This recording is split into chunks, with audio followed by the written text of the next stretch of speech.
xal la yeneen 12,5 gigaoctets ci 5G loolu yëpp boo yokkee 1000 francs dong maanaam ñaari téeméer fekk ñu gaaw Maxit wala dièse 250 dièse wala sax dièse 1 2 3 4 dièse ngir mën ci bànneexu waa ma ne ku mën ku ëpp doole offre bi nag pour nga am ko foo nga am téléphone 5G wala nga nekk fu am 5G Orange ci seen wet. salaamaaleykum Sénégal ngi maaleykum salaam Sénégal ngi nanga def sawa Sénégal ngi maa ngi fi c'est ça Sénégal ngi rajo Sénégal indi ay coppite ngir li gën waaye ngir li leen di bégal rajo Sénégal fii la jant bi di fenkee bu juróom benni waxtu jotee ci suba gi salaam Sénégal ay xibaar yu wér te bees ay archive ay fàttaliku ak i chronique bu leen ko kenn nettali juróom-ñaari waxtu ñaari journaliste di leen jukkil xibaaru réew mi ak bitim réew juróom-ñetti waxtu waxtaan ak ganuk salaam Sénégal juróom-ñetti waxtu bu tegalee fanweeri minute allo Sénégal di jox kàddu gi askan wi plus près de vous émission buy bég ci yéen te di leen yokk bànneex bégee di leen bégee xumbal ak xumbute ba mi di jot rajo Sénégal di leen jox xibaar yu wér. voilà jërë ngeen jëf 8h05 mu yegg si nañ ci pàcc bi noo dalale sunu gan le grand entretien pour Salam Sénégal mi ngi Maram Ndiaye ginnaaw ba ma la nuyoo kon ma bàyyi la ak sunu gan tey ji. jërëjëf Arona Diouf maa ngi lay nuyu di nuyu également tous les auditeurs de rajo Sénégal di am mbégte di ànd ak ñoom si waxtaan bi. tey suñu gan di wuyoo si turu ki nga xam ne rek moom moo di Oumar Dramé nag moom moo jiite collectif bu ëmb liggéeykat yu nekk si administration bi mooy interministériel bi ministère yi nga xam ne rek ñoom ñoo fi nekk moom moo leen jiite muy SIAS tey Oumar Dramé ñu am mbégte di ànd ak yow si biir émission Salam Sénégal ci RTS dalal jàmm. merci beaucoup Migui maa ngi lay nuyu bu baax di nuyu Arouna di lay remercier si invitation bi.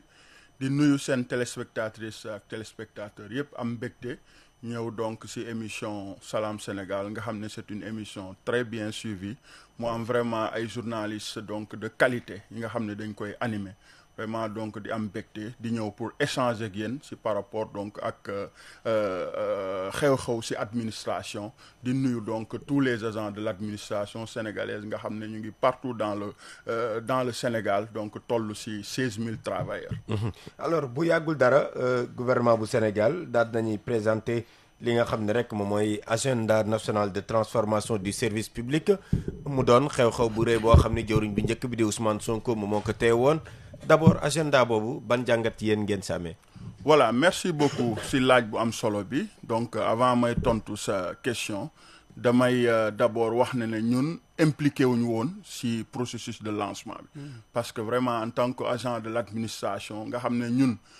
lépp looy xam ne donc processus de développement la si njëlbeen ba si cappaandaw li ñun ñoo koy donc doxal. amuñu benn lettre boo xam ne jagleel nañ ñu ko pour que ñu mun a assister si donc xew-xew boobu amoon si kat mais véritablement lu si tukkee aussi dañ koy rafetlu dans la mesure où donc lépp loo xam ne day ñoŋal administration donc ñun dañ si ànd parce que quand même yàgg nañ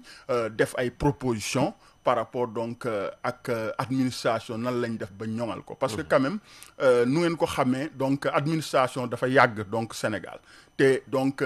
développement mënul am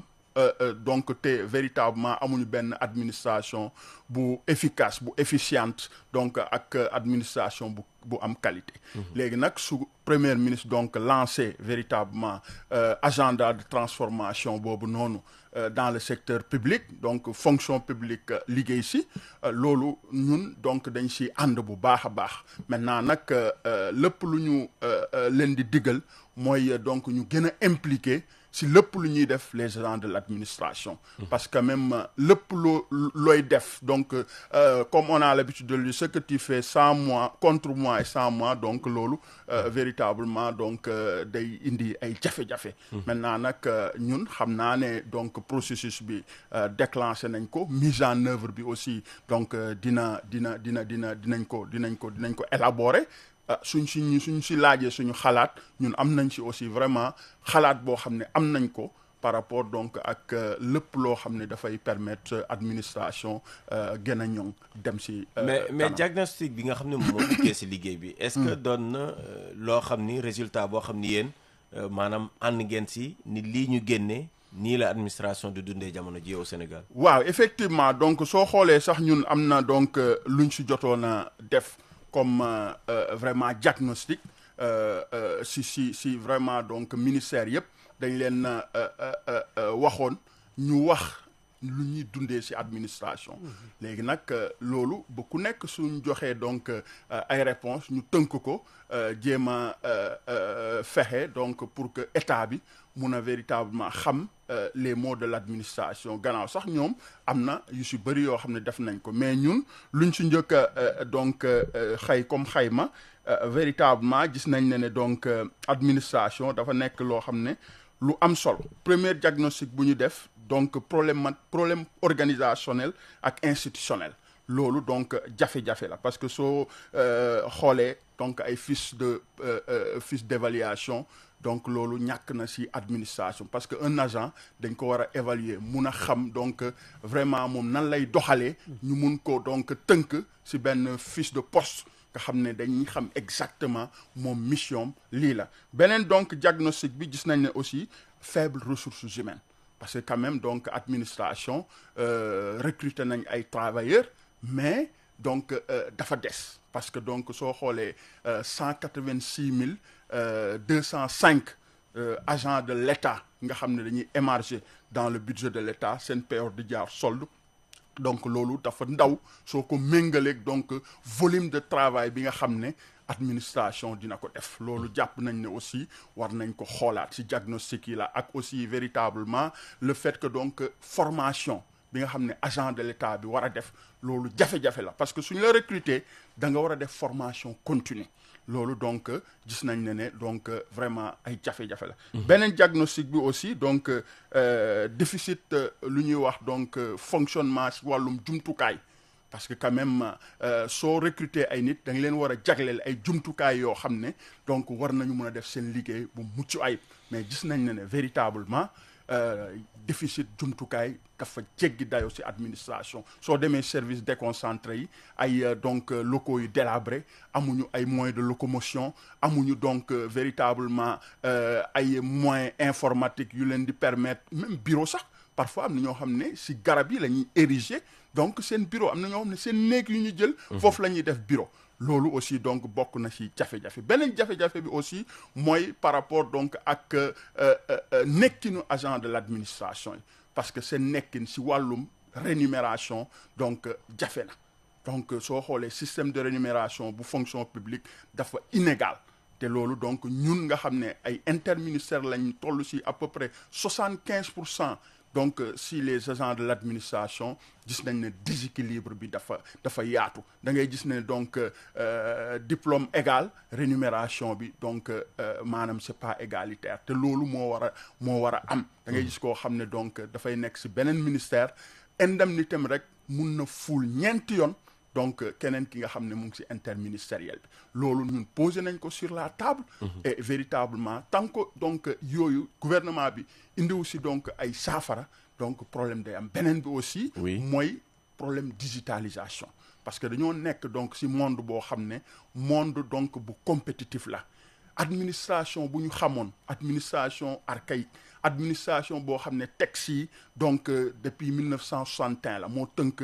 vraiment les fonctionnaires de l'État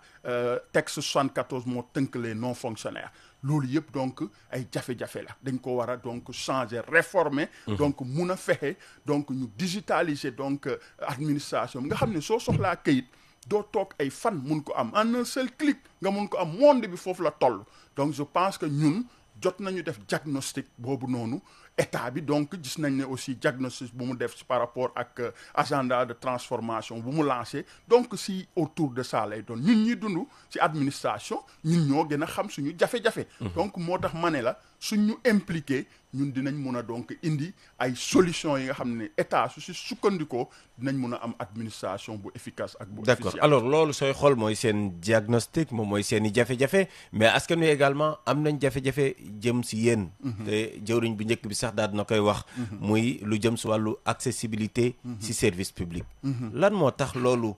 ba tey mu doon jafe-jafe fii si biir Sénégal waaw gis nga donc loolu noonu jafe-jafe askan bi wala usager yi loolu dafa am corrélation ak suñuy jafe-jafe parce que maa ngi koy wax donc suñ demee ba digitaliser administration mais usager bi donc daf si gis boppam moom dootul mun a donc véritablement di déplacer wu ñëw di ut kayit wala soo déposer ngay toog ay fan wala ay semaine pour nga mun a jot kayit moo tax loolu dafa bokk si aspect bu fondamental pour que ñu digitaliser administration parfois aussi donc dañuy wax problème accueil xam nga par rapport donc ak agent de l'administration yi xam nga dans tout corps de métier am na ay brebis galeuses ñu nga xam ne peut-être donc vraiment xamuñu donc lu leen tax a jóg dans le cadre de leur service mais su ma jëlee de façon globale administration ay jàmbaar lañu c'est des agents très engagés très déterminés yi nga xam ne dañuy servir seen nation donc usagers yi pour que vraiment ñu mun a am benn accessibilité aussi si administration bi dafay fekk aussi travailleurs yi nga xam ne donc ñoom ñooy permettre loolu am ñu teg leen si benn condition suñ nekkee si condition bu baax rek kon usagers yi aussi du ñu am benn jafe-jafe pour mun a am donc seeni lu ñuy soxla si administration. alors Omar Dramé wax nga ko def ngeen seen càmbar diagnostic nguur gi bees bi def na bosam yéen ñaar bi ngeen defee tolloole bi wala comparaison bi ndax am na yoo nga xamante ne ñoo ànd dangeen di ànd tey ji ñu sàmmonteeg ñoom wala sax li nga xamante ne moo di réero bi moo ca ëpp daanaka lépp ànd parce que quand même comme nu ma ko waxee ñun dañuy dund ci administration xam suñuy jafe-jafe xam solution yi donc daanaka nguur gi lu mu teg sur la table yépp ak ñun diagnostic bu ñu def ak solution ñu proposé lépp dafay converger doy na leen doy nañu donc maintenant nag il faut que ñu bàyyi vraiment donc wax bi appliqué parce que aussi loolu jafe-jafe la Sénégal nguur bu fi jaar day def donc ay forum day def donc ay ndaje tënk kayit vraiment ñu defee ko ci anam bu mucc ayib mais application bi dafay am problème modernisation administration loolu nekkatul loo xam ne war nañu continuer di wax dañ ko war a jëfe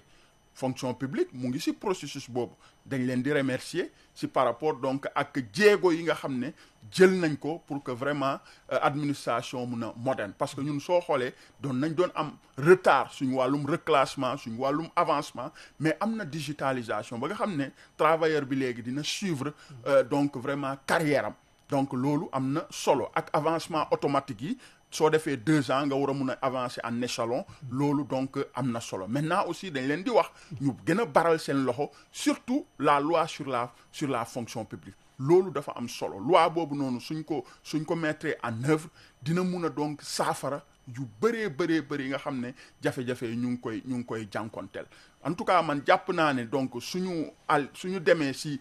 attaquer affaire yi solution dina am maintenant nag su ngeen rappeler président de la république ba mu ñëwee lu mu njëkk a def mooy adresser benn lettre agent de l'administration wax nañ la ñu war a comporter wax donc lu ñu war a doxalee donc ci administration probité morale bu ñu war a am donc loolu yëpp ñun jàpp nañ ne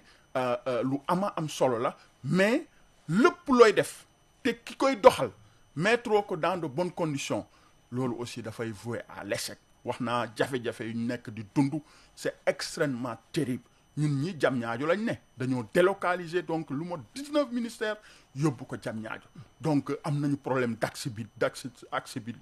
accessibilité am nañu problème donc de restauration am nañu problème donc de transport parce que amul transport diversifié terre bi moom mooy seul transport bi nga xam ne sooy dem Diamniadio di nga ko mun a def wala nga jël péage bi te loolu c'est extrêmement cher am na ay bus yoo xam ne jagleel nañ ñu ko mais doyul ñun rek soo xoolee donc yenn ministère yu nekk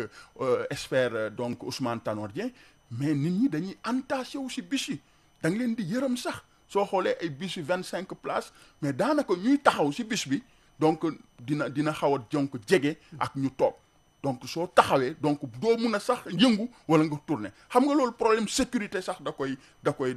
indi ñun alerte nañu état bi ñu wax ne vraiment dañu war a renforcer bus yi loolu nag ba léegi amuñ ci saafara am naa ne nag yooyu aussi ak parfois restaurant bi ñaari restaurant ñoo nekk Esphère Ousmane Tanor Dieng daanaka benn bi donc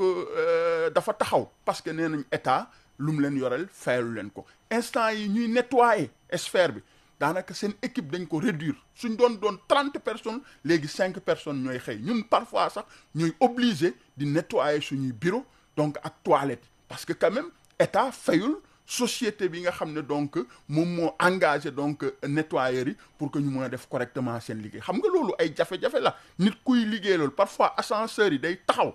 8e étage nit ñi donc di jël escalier yi donc loolu ay jafe-jafe la parfois climatisation bi aussi dafay défectueuse dans la mesure où nu ñu concevoir Esphère bi ay vitres la su amul climatisation donc day c'est problématique donc jafe-jafe yooyu yëpp vraiment ñun xam nañ ko te état daf si war a attaquer su ko deful rek donc en tout cas administration bu mucc ayib buñ bugg a am donc vraiment donc dina jafe pour ñu am ko. alors président de la république yamul su bataaxal boobu mu leen jagleel. xam nga ni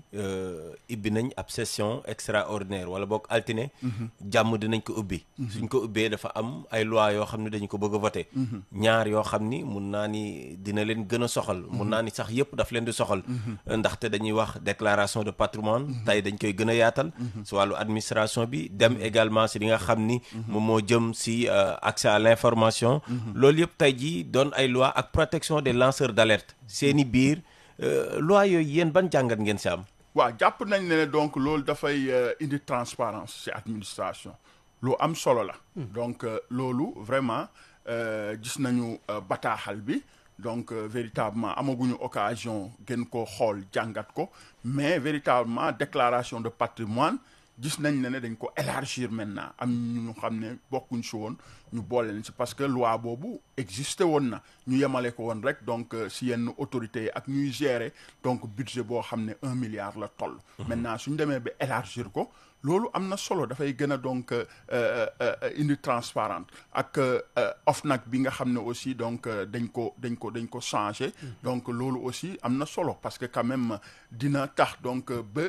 agent de l'administration yi nga xam ne dañoo passif à la corruption xam nga du ñu wax ne administration comme yeneen corps de métier amul corruption voilà mais nag donc loolu lu koy indi mooy tout le temps le fait que yow moo mettre des agents dans de bonnes conditions parce que un agent su nekkul dans de bonnes conditions dafay passible à la corruption maintenant nag loi yooyu yëpp gis nañ ne lu am solo la en tout état de cause même lanceur d'alerte yi aussi loolu aussi am na solo mais quand même war nañu donc vraiment ñu xool aussi nan lañ koy encadrer parce que aussi loolu aussi donc comme nu ma ko waxee lu am solo la maintenant nag aussi un lanceur d'alerte donc xam naa loi bi définir na comme dugaguma si bu baax nan lay war a donc def par rapport donc ak protection parce que aussi da nga war a protéger ki nga xam ne dafay joxe information par rapport donc ak yenn faits yi gis naa sax ñu def benn prime xam nga de 10% loolu donc je pense que war nañ ko encadrer bu baax parce que quand même sénégalais parfois suñu déggee ne donc soo joxee benn bataaxal diñ si am donc neexal bataaxal boobu mun na bañ a wër en tout état de cause jàpp naa ne donc loi bi suñ demee ba si biir dinañ ko gën a càmbaraat xool donc lépp luñ si def mais en tout cas finalité bi mooy transparence dans l'administration am na solo te loolu dañ koy rafetlu. Arona waaw alors jëruñ bi nee na itam. jëruñ bi njëkk bu Ousmane Sonko. fonctionnaire. milliardaire. loolu yow gëm nga ni mun na ne. en tout cas de man wax dëgg fa yàlla loolu man gëmuma ko. parce que lu tax. jàpp naa ne donc administration tëgg nañ ko tëgg boo xam ne ak par rapport donc ak système de rémunération salaire de base yi ak donc yenn indemnité yi nga xam ne définir nañ ko dû à la fonction xam nga jàpp naa ne donc un fonctionnaire warul mun a doon milliardaire loolu man li ma gëm la parce que aussi awma ay éléments palpables te musuma koo gis aussi maa ngi def presque 10 ans ci administration yàgg na yàggul mais ñu fi def donc plus de 20 ans 30 ans en tout cas man daal gisuma un fonctionnaire milliardaire dans l'administration kan mooy am milliardaire naan la di taxaw non xam nga lu tax ma wax la loolu parce que am na ay mécanismes yi nga xam ne ñu ngi ci administration ay corps de contrôle mais képp ku am loo xam ne donc yow da nga ko am ci anam bu dëppwul ak yoon mais corps de contrôle yooyu donc IGE mu ngi fi IGF mu ngi fi donc OFNAC bi mu ngi fi mais ñoom ils n'ont qu'à nous dire ñoo xam ne dañoo am alal boo xam ne donc daf leen def milliardaire ci administration donc te amewuñ ko loo xam ne dëppoowul ak en tout cas gëm naa leen aussi munuñ nekk ci administration aussi di nekk ay fakir parce que quand même ñun dañoo opter pour servir la République au moins le minimum xam nga da nga ko war a am salaire bu acceptable da nga ko war a am parce que am na yenn ministères yoo xam ne am na ay avantages au niveau du ministère des finances au niveau des impôts le premier ministre le président de la République foofu lañ nekkoon ñoom donc bañ defee seen déclaration de patrimoine surtout le président de la République bon gis naa ne donc voilà am na xaaju milliard mais ay milliardaires loolu man gisuma ko ci administration donc képp koo xam ne donc doon nga ko grâce à l'administration ça veut dire que yow nu nga ko doonee donc dëppoowul ak yoon mais yoon na def liggéeyam mais véritablement ñun daal presque 80% des travailleurs de l'administration ci précarité la ñu nekk te loolu aussi dañu war a corriger système de rémunération d'ailleurs sax état jël na ay engagement ci dans le cadre du pacte de stabilité sociale pour que véritablement ñu saafara yenn jafe-jafe bu ñu gënoon a soxal mooy indemnité de logement ndampaay su dëkkuwaay état décidé na jagleel ko lu mot 16000 travailleurs yu desoon mais ba léegi appliqué wuñ ko parce que def nañ ko ci loi de finances rectificative bi promulgué ko publié ko dans le journal officiel ñun de ñu ngi yëglu ne état su ko mettrul donc en solde fii ak fin du mois prochain dinañ yëngal pacte bi nag dañ ci ànd signé ko oui mois de août bi effectivement parce que mois de juillet bi lañ ko waroon mettre en solde xam nga loi dafa wax lu mu wax dafa leer soo donc soo ko voté assemblée président de la république promulgué ko donc ñu publier ko journal officiel dafa war a am effet immédiat indemnité de logement bi état kenn si xalu ko lem combat bu yàgg la nag pendant 3 ans ñu ngi koy xeex état décidé jox ñu ko na ko mettre en solde situation économique bi nag doo leen est-ce que nekkul tamit loolu gàllankoor la tey. non man jàpp pacte bi aussi. waaw xam nga man jàpp naa ne. situation économique bi état balaa muy jël engagement woon nañu grand théâtre ñu def diagnostic wax ñu ne donc ñoom lii la ñu mun gannaaw ba ñu ubbee donc daanaka 3 weer yi nga xam ne ñu ngi koy waxtaan. léegi nag état su demee mu ne lii mun naa leen ko jagleel ça veut dire que donc mun na ko moom na ut ay astuces yu koy permettre parce que 1 milliard donc 600 la. 16000 travailleurs yi nga xam ne donc war nañu am 100 000 francs yu ngi leen jagleel chaque weer pour seen indemnité de logement loolu jàpp naa ne donc vraiment état mun na ko mettre en œuvre ñu ngi woo aussi le gouvernement ay contrats yi nga xam ne ñu ngi au niveau du ministère donc de l'agriculture de l'élevage pendant 8 mois ngi nii seen contrat renouvelé wuñ ko te signal nañ leen contrat validation premier ministre lañ war a am 8 mois amuñu salaire donc ñu ngi xaar ñu renouveler seen contrat loolu lu métti la ministère aussi donc des sports de la culture lu mot presque une 20aine de personnes depuis 2023 ñu recruter leen ba léegi munuñ leen donc déployer ci ministère yi ñu ngi jot seeni salaire liggéeyuñu xam nga faute bi du ci ñoom parce que donc recruter nañ leen état moom moo leen ministère moo leen war a donc déployer affecté leen loolu defu ko donc yooyu ay jafe-jafe la yi nga xam ne aussi mu ngi fi loolu état daf fi war a donc jël ay mesures ñun nag véritablement stabilité sociale bi ñuy wax dans le cadre syndical dañ ci ànd man pacte bi défendre naa ko parce que bokk naa ci processus bi bañ ko doon signer maa ngi foofu à la présidence maa ngi woon foofu noonu mais en tout cas engagement yu état jël nga xam ne donc ñun indemnité de logement bi bokk na ci engagement yu gën a soxal am na yeneen sax na ko appliquer suñ ko mettre en solde donc fin du mois bii ñu nekk nii maanaam prochain fin du mois d'août ñun dinañu yëngal te wax dëgg fa yàlla bugguñu yegg foofu noonu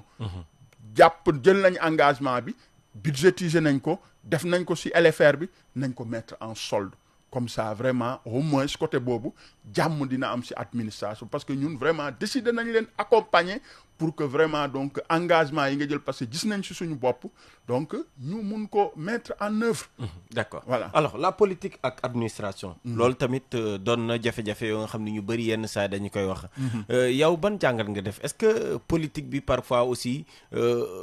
waruñu ko encadrer bu baax a baax si ñi nga xam ne ñoom la ñuy woowee ndawu administration. waaw donc politique ak administration donc am na parce que da ngay gis ñoo xam ne ils sont de l'administration dañuy def politique mais amul donc loi buy wax ne soo nekkee administration donc doo politique doon susciter ne peut-être ñu nekk ci yenn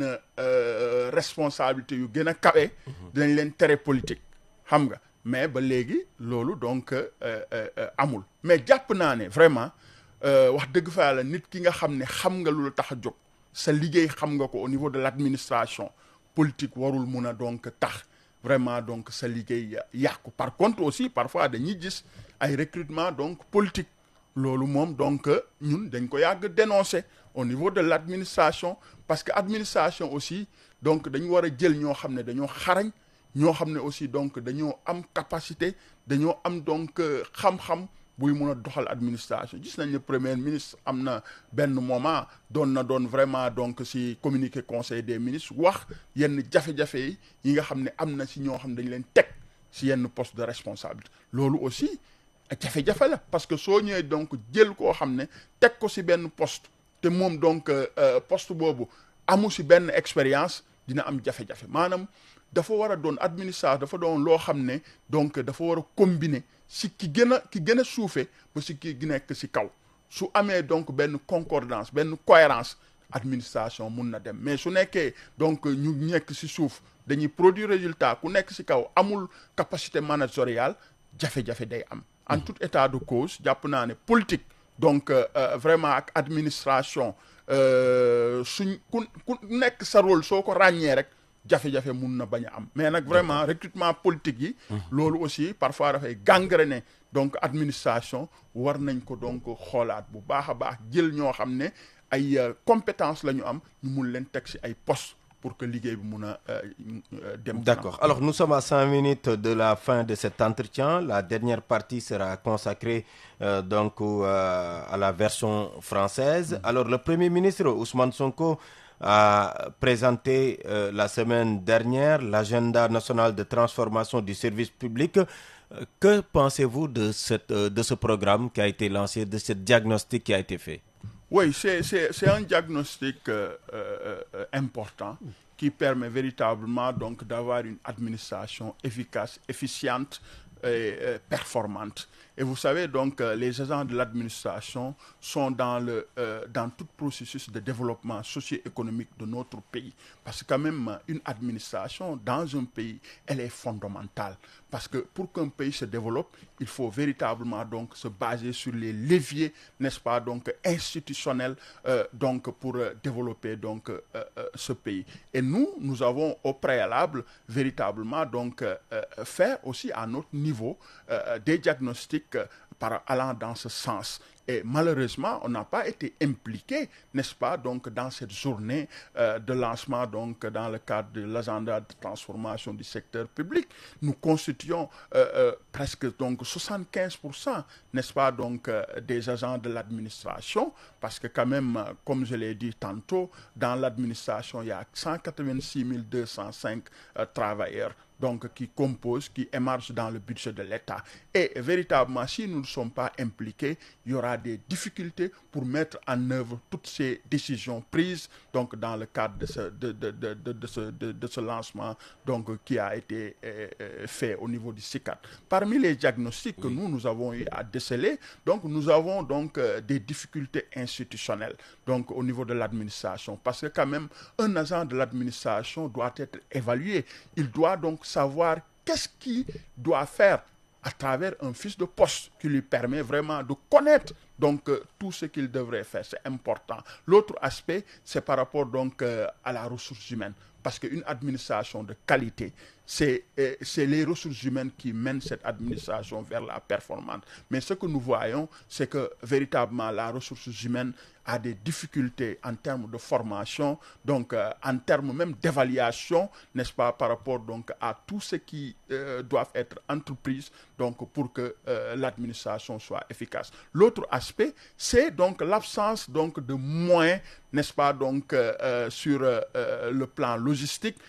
pour donc mettre les gens dans de bonnes conditions. Allez dans les régions, vous allez donc vous rendre compte que les gens vivent donc dans la précarité. Certaines même donc n'ont pas de bureau, d'autres érigent donc leur bureau sous les arbres, donc ils n'ont pas de moyens de locomotion, donc les bâtiments sont délabrés. Ça, c'est des difficultés que l'État doit donc juguler. Quelle Donc, autre préoccupation? l'autre préoccupation, c'est la prise en charge des conditions des travailleurs par donc régler le déséquilibre dans le système de rémunération. Parce que quand même, le système de rémunération de la fonction publique, elle est déséquilibrée. Vous pouvez donc avoir donc, un même diplôme avec un autre agent qui se trouve dans un autre ministère. Seulement donc son indemnité peut donc tripler ou quadrupler ton salaire de base, ce qui est inadmissible. Nous, véritablement, nous avons donc posé toutes ces problématiques pour que l'État puisse avoir donc des solutions. Et la digitalisation, elle est fondamentale parce qu'une administration ne peut plus donc se mouvoir dans l'ancienneté. Une administration archaïque et dépassée. Nous sommes dans un monde compétitif et donc ça répond véritablement donc à la digitalisation pour écourter les procédures. Parce que quand même, si les procédures sont longues, les difficultés donc vont surgir. Et véritablement, il faut digitaliser tout le processus. Si un usager donc voulait vraiment des papiers au niveau de l'administration, des documents en un seul clic, il peut avoir ces documents sans difficulté. Alors, mais malgré la signature du pacte de stabilité sociale, vous menacez quand même d'aller en grève. Pourquoi? Oui, donc je dirais pas que donc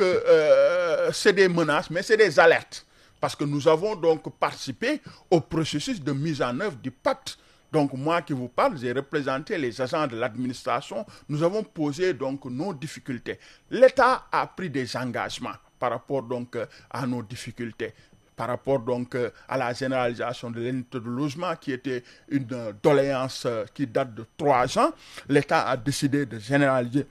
cette indemnité de logement en l'octroyant à 16 000 travailleurs qui n'en disposent pas.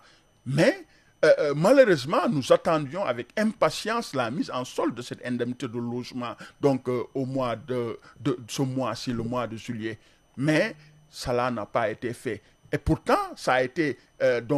inscrit dans la loi de finances rectificative promulguée par le président de la République et donc publiée dans le journal officiel. Si l'État donc ne met pas en solde cette indemnité de logement qui est un engagement que l'État a pris, nous allons obliger donc véritablement dans les semaines à venir pour donc se faire entendre. Ça serait donc ce qu'on appelle une alerte. Parce que quand même, on s'est dit, s'il y a des couacs, n'est-ce pas, ou bien l'une des parties donc ne respecte pas son engagement, on peut faire des alertes. Merci beaucoup Omar Dramé. Merci également Arona Diouf. C'est la fin de cet entretien. merci beaucoup jërëjëf. merci beaucoup jërëjëf. allez jërë ngeen jëf yéen itam mbokk auditeurs yi li ñu waxtaan nekk suñu gan dañuy may Ouleye Kane mu toog fi ubbi leen bu mu jokkoo bi ngeen mën ci réagir Salam Sénégal di dellu si suba ak jàmm incha allah.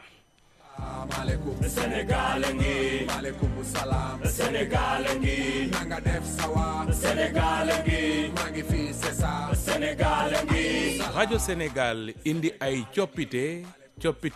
ngir li gën